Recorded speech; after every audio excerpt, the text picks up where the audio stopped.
तर मित्रांनो, ही टाटाची गाडी आहे. आपण याचं टायमिंग बेल्ट ते सर्व किट दाखवत आहे तुम्हाला. बघा, हे सर्व किट आहे. हा ॲडलर आहे, हा टेशनर आहे, बेरिंग आहे आणि हा टायमिंग बेल्ट आहे. तर हे सर्व किटामध्ये येतं आणि गाडीचं बदलताना सुद्धा जे काय असेल ते सर्व किटामधलंच घालायचं आहे.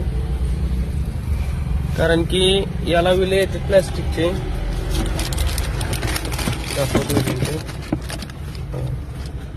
प्लॅस्टिकचे विले येतात, त्यामुळं ह्या विलामुळे सुद्धा बेल्ट कट होऊ शकतो.